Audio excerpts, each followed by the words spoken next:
অনটন, চাকরি হারানো, সেগুলো যেরকম পাওয়া যাচ্ছে, সবচেয়ে বেশি হচ্ছে পারিবারিক কলহ, সেটা বেশি পাওয়া যাচ্ছে।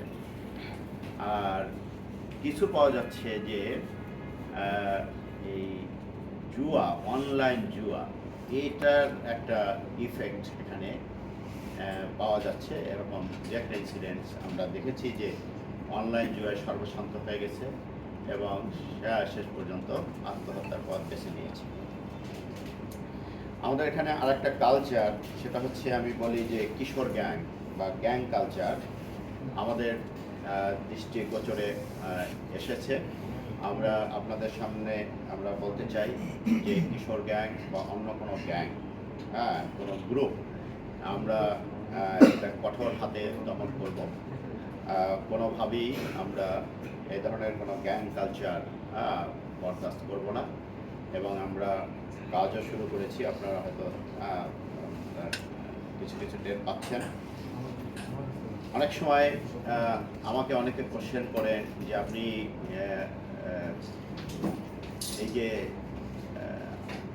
মানে জানা অপরাধী, সবাই অনেকে হয়তো জানে যে এই লোক সে মাদকের সাথে জড়িত, ঠিক আছে, বা মাদক ব্যবসার সাথে জড়িত অথবা আশ্রয় প্রশ্রয় দেয়, তো আপনি কেন ধরেন না? আশ্রয় প্রশ্রয়কারীকে যদি আমি ধরি, তার কাছ থেকে মাদক পাওয়া যায় না। মাদক সহ যাকে ধরি সে 160 পরে এদের নাম দেয় না, তার সে চিনে না। মাদকের র্যাকেটিয়ার্সটা একটু ডিফারেন্ট। সে কারণে এরকম কোনো তথ্য আপনাদের কাছে যদি থাকে, আমরা সেটা নিয়ে ভিন্নভাবে কাজ করব। যেটা আমরা কিছু কিছু কাজ করছি আপনাদের সামনে বলতে চাই, সেটা হচ্ছে যে মানি লন্ডারিং অ্যাক্টের মধ্যে পড়ে। আমরা তাদের যে সমস্ত স্থাবর অস্থাবর সম্পদ আছে, ব্যাংক অ্যাকাউন্ট আছে, ব্যাংক অ্যাকাউন্টের বিষয়টা অত সহজে পাওয়া যায় না, আমরা চেষ্টা করছি যে স্থাবর অস্থাবর সম্পদ কী আছে এবং তার প্রকাশ্য পেশা কী।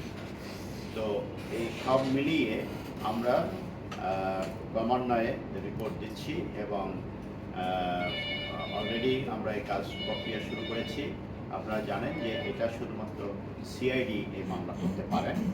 তো সারা আমরা যেটা দিচ্ছি সেটা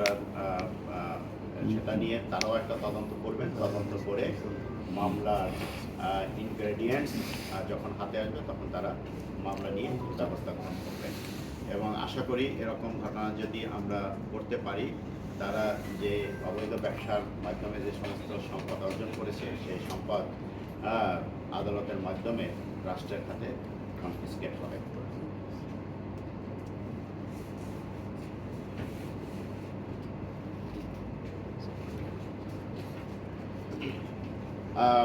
গাজীপুর মেট্রোপলিটন পুলিশ আইনশৃঙ্খলা রক্ষা, অপরাধ দমন ও জননিরাপত্তা নিশ্চিত করতে সর্বোচ্চ পেশাদারিত্বের সাথে কাজ করে যাচ্ছে। নাগরিকদের সহযোগিতা, গণমাধ্যমের দায়িত্বশীল ভূমিকা আমাদের কার্যক্রমকে আরও কার্যকর করবে বলে আমরা বিশ্বাস করি। আমি আরেকটু বলতে চাই, সেটা হচ্ছে এখন জুলাই মাস চলছে।